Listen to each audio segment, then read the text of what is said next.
행정이념 그리고 행정윤리에 대해서 살펴보겠습니다. 행정가치는 두 가지로 구분이 되는데요. 하나는 본질적 가치와 수단적 가치로 구분이 됩니다. 본질적 가치에는 공익이라든지 형평성 같은 것이 포함되고요. 수단적 가치에는 합법성, 능률성 같은 게 해당이 되겠습니다.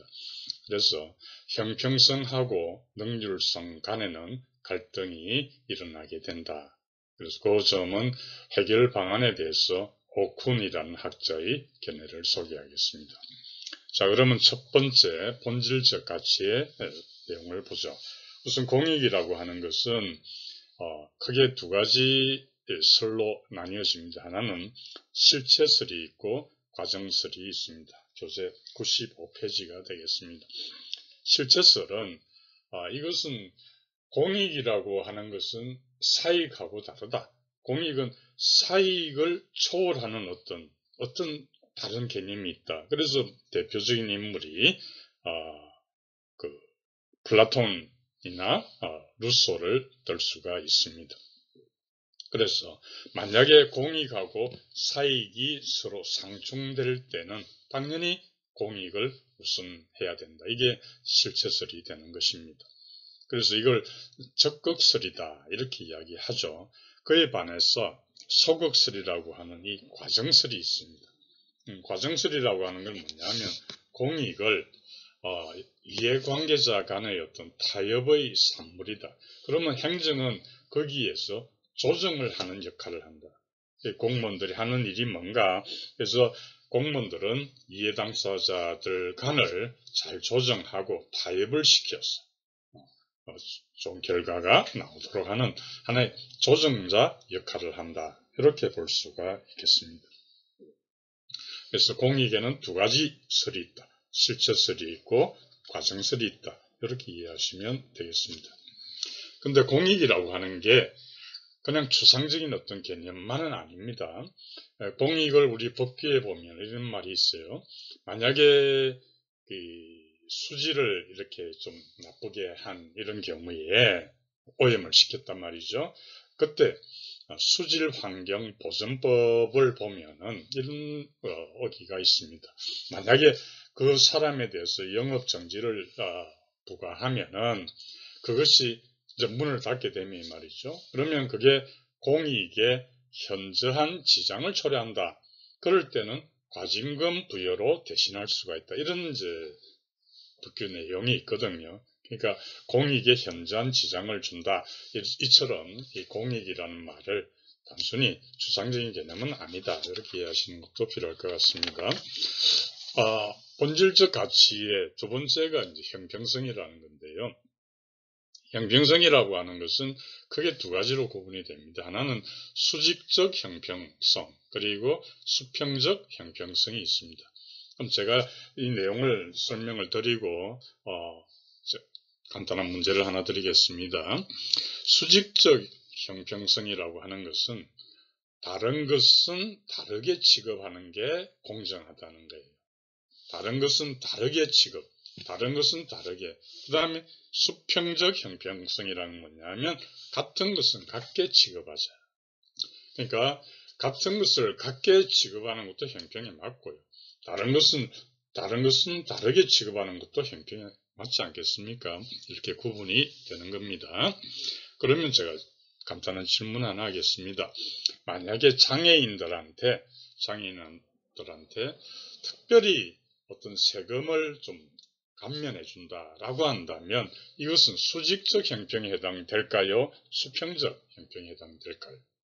정답은 수직적 형평이 되겠습니다. 그것은 다른 것을 다르게 취급해 주는 거니까 그게 공평하다는 것이죠. 자, 다시 돌아갔어요.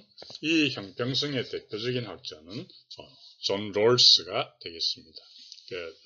롤스가 정의론이라는 책을 1971년도에 펴냈는데 거기에서 제시하는 내용을 보면 제1원리, 제2원리를 제시하고 있습니다. 제1원리는 교재 96페이지가 되겠습니다. 제1원리는 평등한 자유의 원칙이라고 합니다. 평등한 자유의 원칙. 이것은 무슨 내용인가 하면 다른 사람 자유를 침해하지 마라.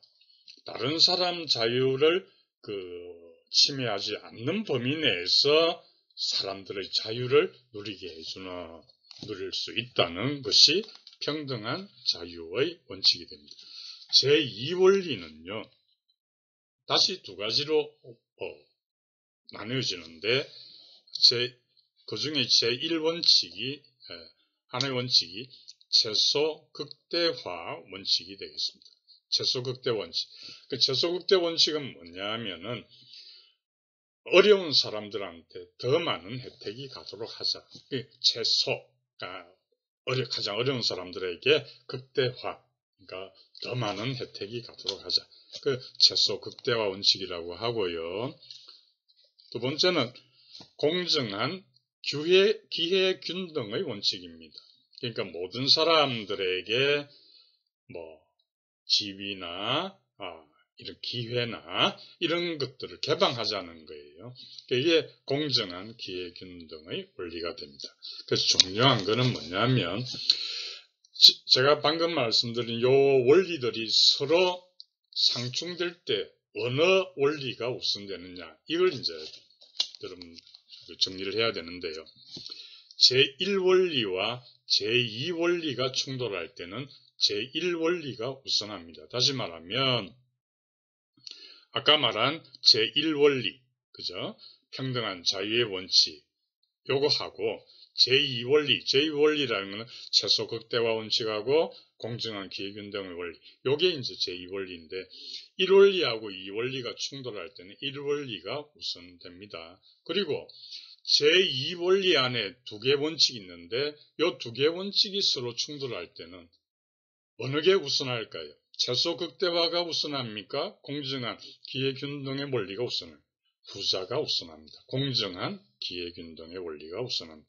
요걸 잘 기억해야 되겠습니다. 자, 이제 두 번째로 가서 수단적 가치로 넘어갑니다. 수단적 가치에는 합법성, 능률성 또는 민주성 같은 게 포함됩니다. 그래서 흔히 착각하기 쉬운 게 민주성 이러면 이게 본질적 가치에 포함되는 아니다는 거죠. 민주성은 수단적 가치에 해당이 됩니다. 자, 능률성이라고 하는 것은 투입분의 산출 비율입니다. 투입분의 산출, 그 수치가 높을수록 능률적이다 이렇게 되는 것이죠. 그래서 민주성이라고 하는 것은 이 수단적 가치에 포함되는 민주성이라고 하는 것은 절차적 민주성이 있고 실체적 민주성, 이 두 가지로 구분을 하게 되겠습니다. 그러니까 절차적 민주성은 절차적으로 타당하냐 이것이고요. 실체적 민주성은 뭐냐? 그 구성원들 간의 합의의 정도가 많으냐 적으냐 이걸로 판단하게 되겠습니다. 이제 세 번째 들어가서 형평성하고 능률성 간의 갈등이 분명히 있겠죠. 이때 어떻게 하느냐 되겠습니다. 그래서 이 양자는 잘 조화를 시켜야 되는데요. 단기적으로 보면은 능률성이 우세해 보입니다. 그러나 장기적으로 너무 능률성을 강조하다 보면 사회적 불만을 초래하게 되겠습니다. 그래서 이 능률성과 형평성이 충돌할 해결 방안에 대해서 오쿤이라고 하는 학자가 해결 방안을 제시를 하고 있는데요. 그 내용을 보면 오쿤은 이런 이야기를 해요. 너무 지나치게 능률성을 추구하면, 즉 형평성을 너무 무시하고 능률성만을 추구하면 그것은 수단이 목표보다 더 중시되는 결과, 그것을 목표의 전환 이렇게 이야기하면서 이런 현상을 초래할 수 있다. 그렇기 때문에 그렇게 해서는 안 되고 능률성 추구하는 것도 정도껏 해야 된다. 그 능률성은 형평성의 제약 하에서 추구를 해야 된다. 이런 내용이 되겠습니다. 그렇다고 해서 이 오쿤이 완전한 어떤 평등, 이걸 주장한 건 아니고요. 그 사회 구성원으로서 정당한 어떤 기본적인 생활, 이걸 할 수 없을 정도의 어떤 빈곤, 이런 것은 해소를 해야 된다. 이런 내용이 되는 것입니다.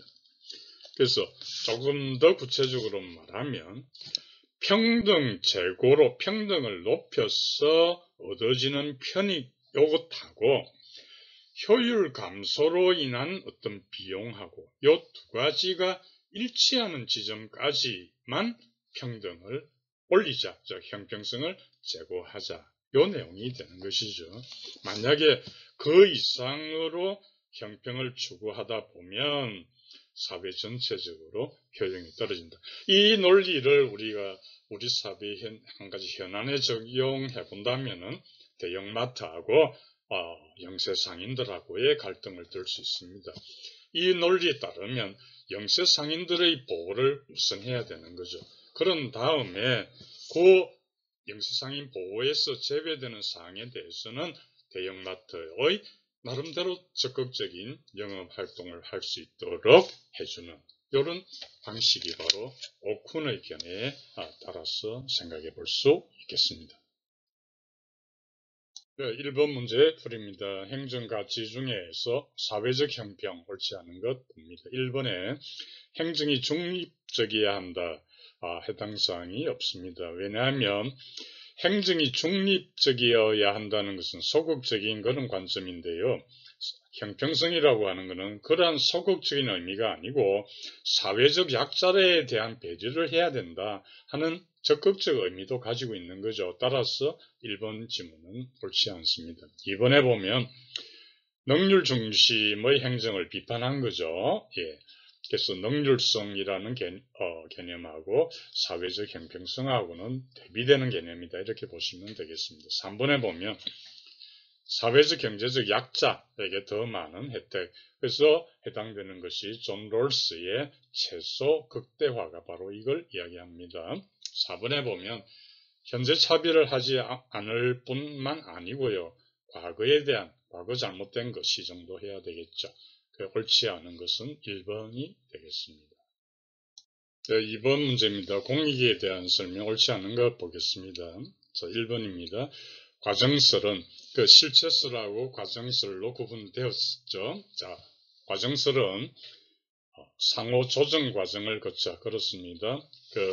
공무원들은 다양한 이해관계자들의 입장을 조정하는 그런 역할을 한다라고 이야기했었죠. 1번 맞습니다.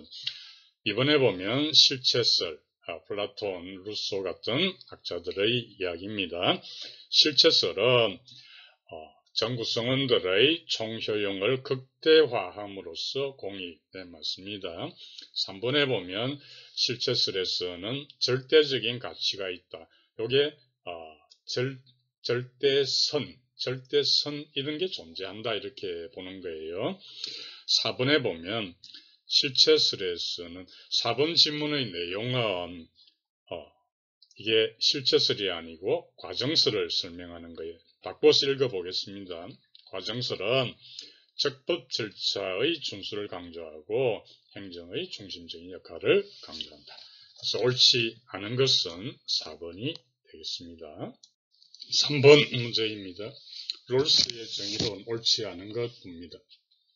1번의 원초적 자연상태하. 그래서 요 원초적 이러한 자연상태를 옆에 적어 보실까요? 이걸 무지의 배일이라고 합니다. 배일에 쌓여 있다. 무지 알 수 없다는 거예요. 무지의 배일 상태입니다. 그래서 이러한 상태하에서 사람들은 앞으로 자기가 어떻게 될지, 잘 될지, 잘 못 될지 알 수가 없는 거죠. 무지의 배일이 가려져 있으니까요. 그래서 구성원들이 이성적 판단에 따른 사회 형태는 합리적일 것이다. 이런 사회 계약론적인 전통에 따른다. 맞습니다. 다음 2번입니다. 현저한 불평등에서는 이런 공리주의가 정당화될 수 없다. 그렇죠. 너무나 그 현저한 불평등이 있는데 거기에서 어떤 효용 극대화가 사실 의미가 없다. 이렇게 볼 수 있는 거죠. 3번에 보면 사회 모든 가치는 평등하게 배분되어야 하고 그렇는데 불평등한 만약에 배분이 있더라도 그것이 사회의 최소 수혜자에게 유리하다. 이게 바로 그때는 정당하다. 이게 아까 존 롤스가 이야기한 최소 극대화가 됩니다. 다시 말해서 평등하게 배분이 돼야 돼요. 근데 만약의 경우에 불평등하게 배분되었다 하더라도 그것이 최소 극대화 원칙이 지켜졌다면 정당화할 수 있다고 본다는 거예요. 맞습니다. 4번에 보면 이 롤스의 입장은 중도적 입장보다는 전통적인 자유주의 입장을 취하고 있다. 이 지문은 틀렸는데요. 그 이유는 양쪽으로부터 비난을 받고 있습니다. 다시 말해서 좌파로부터도 비난받고 우파로부터도 비난을 받고 있다. 무슨 말인가 하면 이 우파로부터는 롤스의 주장이 개인의 자유를 침해한다. 이렇게 비판을 받고 또 좌파로부터는 완전한 평등을 추구해야 되는데 그렇지 않지 않느냐 하는 비난을 받고 있다. 그래서 4번 지문이 옳지 않습니다. 다음 중 롤스의 사회정의 관계없는 것이 되겠습니다. 자, 같이 한번 보죠. 1번에 보면 평등한 자유의 원칙, 제1원리가 되겠죠. 그러니까 이거는 다른 사람의 자유와 상충되지 않는 범위 내에서 자유를 누릴 수 있다. 이런 내용이고 1번 지문 맞습니다. 2번에 보면 최소 극대화 원칙입니다. 가장 불리한 위치에 있는 자. 이게 최소고요. 후생을 극대입니다. 최소 극대 맞습니다. 3번에 보면 최소 극대화 원칙은 만약에 가장 어려운 사람들한테 뭔가 큰 혜택을 주지 않으면 사회가 불안해질 수 있는 거예요. 네, 그런 것을 감안한 것이다. 맞습니다. 4번에 보면 공정한 기회균등의 원리는 취업할 수 있는 기회, 어떤 기회, 이런 기회가 개방되어 있을 때, 개방되어 있다면 그러한 상태에서 사회적, 경제적 불평등은 정당화될 수가 있다. 맞습니다. 자, 5번에 보면 인간은 누구나 자유와 평등이라는 기본적 권리 가지고 태어납니다. 그러나 태어난 가문이 어떻느냐, 지역이 어떻느냐, 성별에 따라서 불공정한 차등 대우를 받을 수가 있다. 이거는 행정이 어떻게 할 수 없다. 이런 지문은 틀린 내용이 되겠습니다. 왜냐하면 이런 태어난 가문, 지역, 성별에 따라서 만약에 불리한 위치에 놓이게 된다면 그것은 시정돼야 되죠. 그리고 그러한 것은 행정이 관심을 당연히 가져야 된다. 그래서 5번 지문은 틀렸다. 이렇게 볼 수 있겠습니다. 행정윤리입니다. 중에서 상대주의와 절대주의를 봅니다. 행정윤리라고 하는 것은 공무원들이 업무를 수행하면서 지켜야 할 규범을 이야기하는데요. 여기에는 상대주의와 절대주의로 분류가 됩니다. 101페이지를 참고하시고요. 상대주의는 뭐냐면 옳고 그름을 판단할 때 절대적인 기준은 존재하지 않는다는 것이 상대주의이고 이와 대비해서 절대주의는 옳고 그름을 판단하는 절대적인 기준이 존재한다는 거예요. 이 두 가지 중에서 후자에 속하는, 즉 절대주의에 속하는 이론으로서 목적론, 의무론, 직관론이 있는데 이 부분 별표 하나 넣어주시고요. 다시 말해서 절대주의에는 목적론, 의무론, 직관론이 있는데 이 중에서 앞에 두 가지 목적론, 의무론은 잘 기억을 해야 하겠습니다. 목적론을 잠깐 설명하면 그 목적이 좋은 것을 달성하는데 어느 정도 기여하느냐. 어떤 목적이 있단 말이에요. 그 목적이 좋은 것을 달성하는데 어느 정도 기여하느냐, 이바지하느냐. 즉 결과주의를 강조하는 거예요. 성과와 결과를 중시하는 겁니다. 그래서 좋은 것을 극대화해주는 행위가 옳은 행위다. 여기 핵심이 되는 거예요. 좋은 것을 극대화해주는 행위가 옳은 행위다. 그러니까 이게 극대화 원리에 입각해 있다. 이렇게 볼 수 있고요. 이 목적론의 대표적인 것이 바로 공리주의가 되겠습니다. 벤덤의 공리주의가 목적론에 입각해 있다. 이렇게 보고요. 의무론은 뭐냐면 목적론하고 방향이 반대다. 이렇게 봅니다. 의무론에서는 좋은 것을 강조하는 게 아니고요. 옳은 것을 강조합니다. 즉 옳은 것의 우선성을 주장하게 되는 거예요. 좋은 것에 비해서 옳은 것을 강조하는 거예요. 그래서 옳은 것에 위반되면은 좋은 것은 가치가 없다. 아무리 좋다, 좋은 것이라 해도 옳은 것에 위반되면은 가치가 없다. 이렇게 보고 대표적인 인물이 칸트를 들 수 있습니다. 칸트가 만약 이런 말을 했죠. 동기가 선하면 결과는 선하게 될 수밖에 없다. 동기가 선하면 결과도 선하게 될 수밖에 없다. 이런 게 다 의무론에 해당이 되겠습니다. 공문 부패로 넘어가겠습니다. 부패 종류에는 회색 부패도 있고요. 백색 부패도 있고 흑색 부패도 있습니다. 간단히 보면 백색 부패입니다. 백색 부패는 선의의 거짓말 같은 거예요. 나라의 경제 상황이 심각하다. 그래도 그대로 이야기하면 국민들이 동요하니까요. 국민들의 동요를 막기 위해서 경제 상황이 심각함에도 불구하고 금융위기는 없다. 이렇게 말하는 것이 백색 부패에 해당이 되겠고요. 흑색 부패라는 것은 정말 있어서는 안 되는 그런 부패다. 예를 들어서 부당하게 공무원들이 사익을 추구하는 그런 것입니다. 그래서 사회 구성원들은 다 그런 거 처벌해 주세요. 이렇게 요구하고 있죠. 세 번째가 이제 회색 부패인데요. 회색 부패는 백색 부패하고 흑색 부패의 중간지대에 있는 것입니다. 그래서 사회 구성원들 중에서 일부는 그 처벌해 주세요 하지만 또 일부에서는 처벌 원하지 않는 그런 형태가 회색 부패가 되겠습니다. 세 번째가 이제 행정윤리의 확보 방안인데 이것은 별표 2개를 하시고요. 하나씩 보도록 하겠습니다. 우선 재산 등록과 재산 공개가 있는데요. 재산 등록은 등록 의무자가 일반적으로 4급 이상입니다. 경찰들의 경우는 이것도 기억하시죠? 총경 이상입니다. 총경이면은 경찰 큰 지역의 경찰서장 정도 되겠습니다. 군대로 따지면 대령 이상입니다. 그래서 4급, 그 다음에 경찰은 총경, 그 다음에 군대에서는 대령이 원스타 장군 바로 밑에 있는 계급이 되겠습니다. 그 다음에 재산 공개인데요.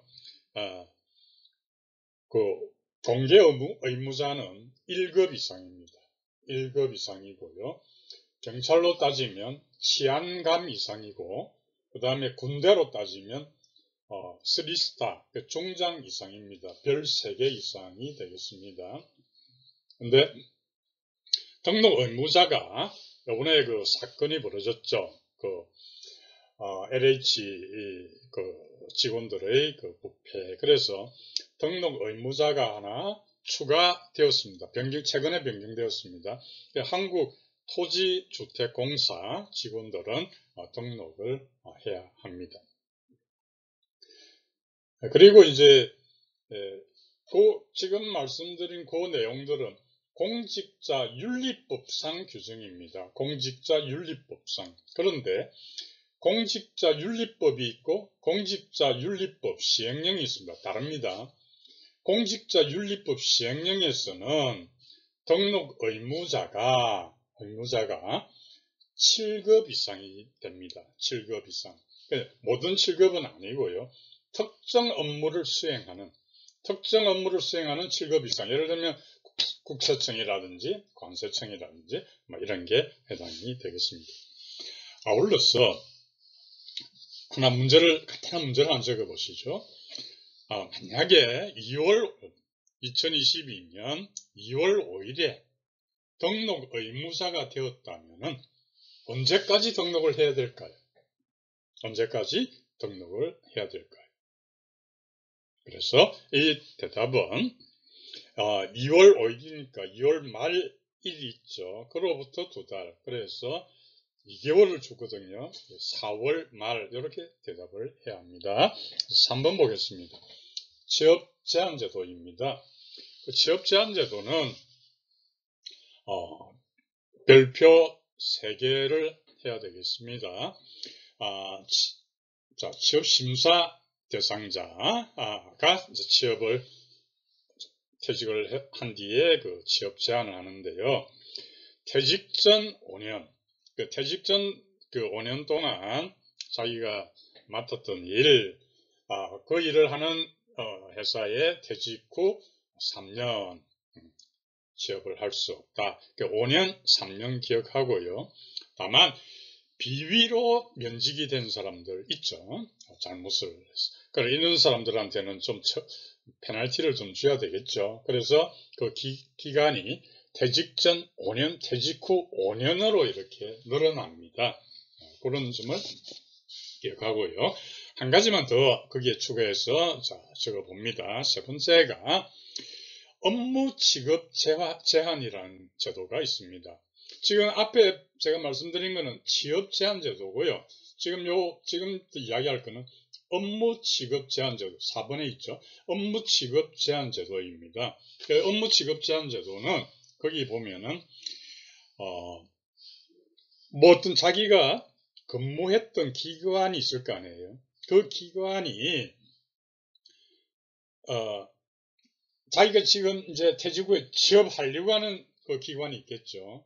그래서 자기가 종래 근무했던 기관이 취업심사기관에 대해서 처리했던 업무, 그러니까 자기가 근무했던 기관이 지금 내가 취업하려고 하는 기관에 대해서 처리한 업무에 대해서는 퇴직 전 2년 그리고 퇴직 후 2년간 취급을 금지한다. 2년.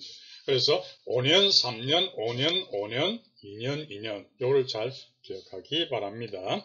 그 다음에 이제 5번째로 주식 백지 신탁 의무가 되는데요. 요거는 가진 주식의 총가액이 3천만 원을 초과할 때 매각을 해야 한다. 그런 내용이 되겠습니다. 그 다음에 아울러서 몇 가지 이제 위반 행위에 대해서는 금지를 하고 있는데요. 자, 청탁 금지법, 일명 김영란 법이 되겠는데 그 청탁 금지법도 그냥 가볍게 좀 알아두시면 좋겠습니다. 그 액수를 좀 알아두시면 좋겠다는 거죠. 그래서 음식물 같은 경우는 3만 원 이상 되면 안 되고요. 그 다음에 경조사비 같은 경우는 5만 원입니다. 축의금이나 조의금 5만 원인데 조화나 하완 있죠. 요거는 10만 원까지 됩니다. 그 다음에 선물 같은 경우는 5만 원인데요. 규제가 되는데 농수산물 이런 계통은 10만 원까지 된다. 이것도 참고로 알아두시면 되겠습니다. 그리고 만약에 우리가 어떤 공무원이 직무와 관련 없이요. 직무 관련 여부 없습니다.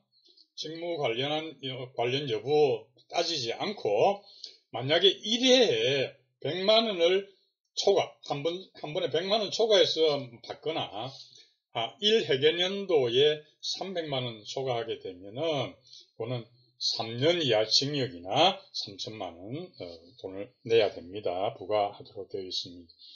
또 부당 청탁을 받고 부당한 청탁을 받고 직무를 수행하면 2년 징역 2천만 원 이렇게 되고요.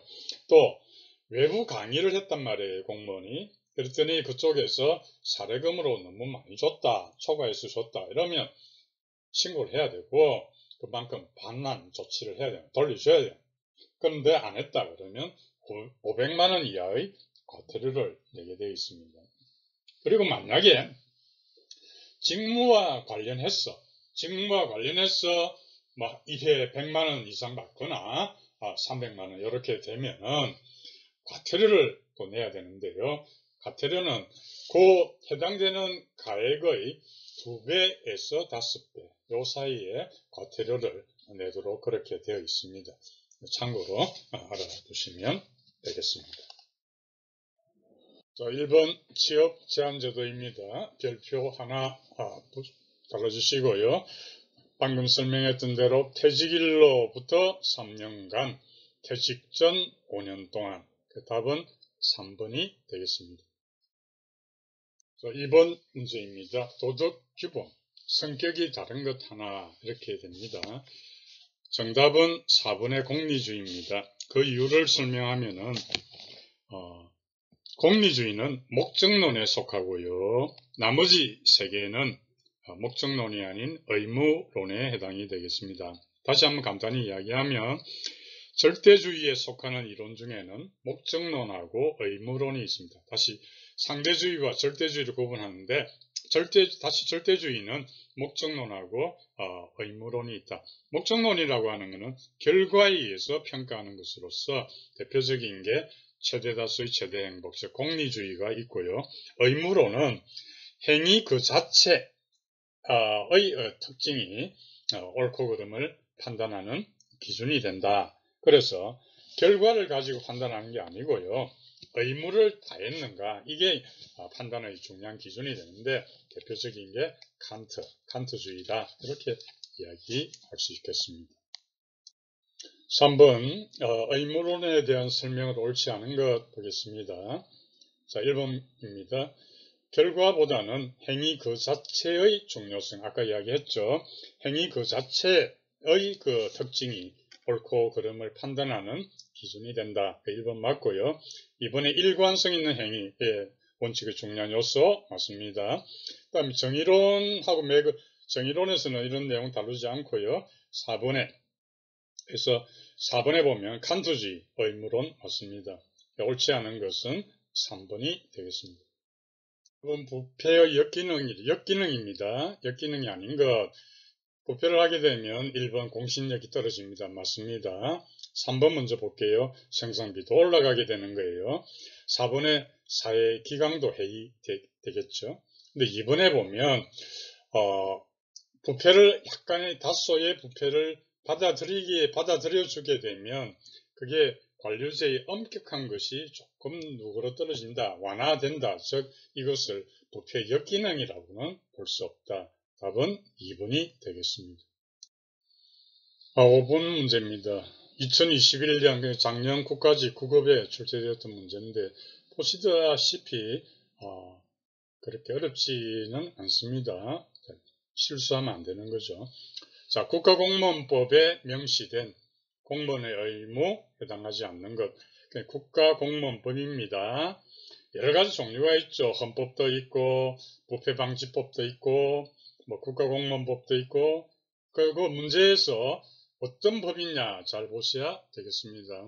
1번에 보면 부패행위 신고 의무는 국가공무원법이 아니고 부패방지법에 되어 있습니다. 1번이 정답이 되겠습니다. 그 다음에 품위 유지도 해야 되고 복종. 이게 복종이라고 하는 것은 뭐에 복종하느냐? 소속 상관의 직무상 명령이 되겠습니다. 소속 상관의 직무상 명령이면 복종하여야 합니다. 그 다음에 성실 의무. 성실하게 직무를 수행해야 합니다. 해당하지 않는 것은 1번이 되겠습니다. 공익을 보는 관점 틀린 것은 1번 실체설, 국가는 개인하고 구별된다. 예, 맞습니다. 2번에 보면 과정설, 조정을 통한 과정 맞습니다. 3번 실체설은 공익을 단순한 집합이 아니다.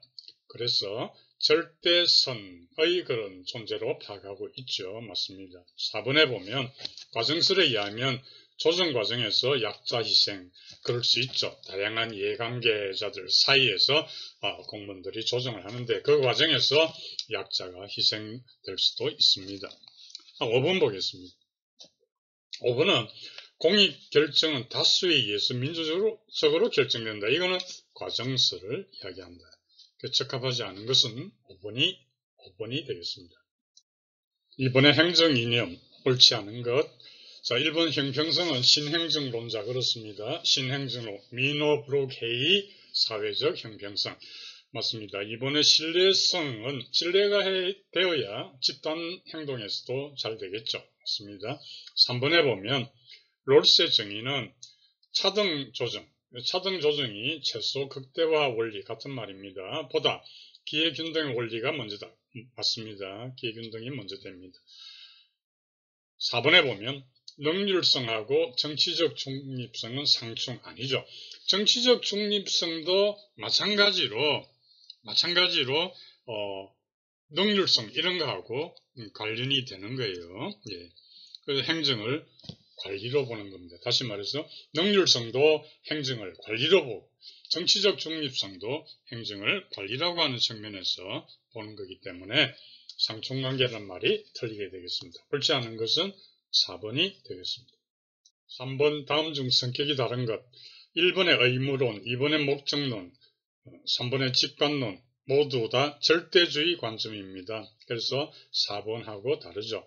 그 성격이 다른 것은 4번이 되겠습니다. 4번의 콜버그의 도덕발달 이론입니다. 콜버그는 도덕발달 이론에 있어서 가장 발달된 단계에 오면은 사람들은 원칙에 입각한 사고를 한다. 그래서 우리가 저 사람은 법 없이도 살 사람이다. 이런 이야기를 하지 않습니까? 그래서 이때는 원칙에 입각한 사고에 의해서, 즉 도덕적 가치가 완전히 내면화된 거예요. 완전히 내면화되니까 따로 외부 기준이 필요 없는 시기가 있겠죠. 그럴 때는 원칙에 입각한 사고가 행해지게 됩니다. 가장 발달된 형태다 이렇게 볼 수 있습니다. 답은 2번이 되겠습니다. 5번은 상대주의에 대한 설명도 옳지 않은 것입니다. 절대주의와 대비되는 것이죠. 1번 보면 모든 사람에게 적용되는 그런 기준 존재하지 않는다. 맞습니다. 2번에 해당되는 것이 사형제도, 동성애자 권리 등이 다 상대주의에 속한다. 맞습니다. 3번에 보면 상대주의자는 그 보편적 근거 이걸 부정하는 거예요. 그런데 3번에 보면 상대주의자는 보편적으로 타당한 근거, 그래서 3번 지문이 틀리게 됩니다.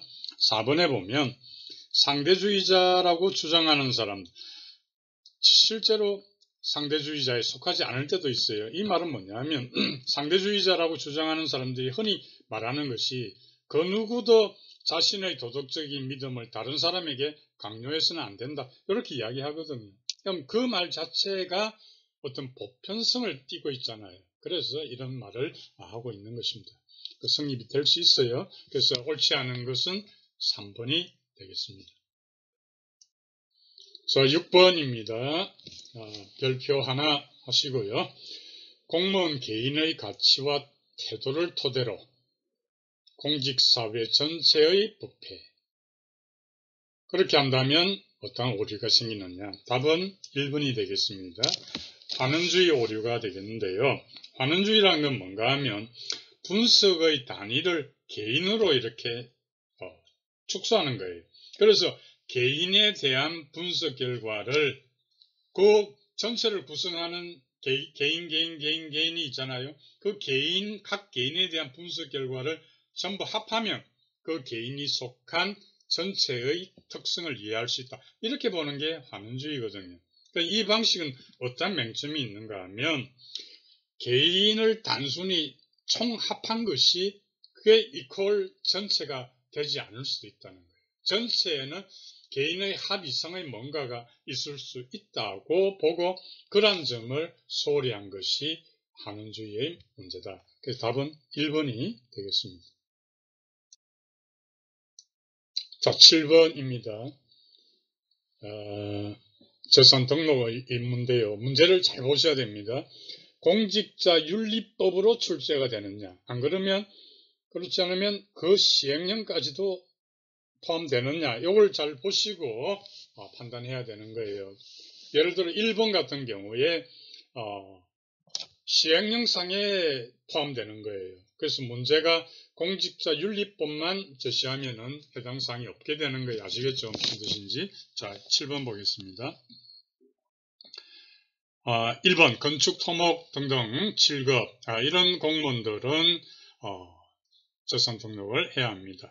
자, 2번에 보면 예산 편성 심사 담당하는 물론 예산을 다루지만 이러한 7급 일반직 공무원은 등록 대상이 아닙니다. 그래서 2번이 해당이 없겠습니다. 그 다음에 항상 그 재산 등록하고 재산 공개하고 구별을 잘 해야 합니다. 3번에 보면 조세부가 징수 요 7급 해당 사항이 되고요. 감사원 됩니다. 아닌 것은 2번이 되겠습니다. 4장 설명을 모두 마치고 다음 장 5장에서는 행정 책임과 행정 통제에 대해서 설명드리겠습니다.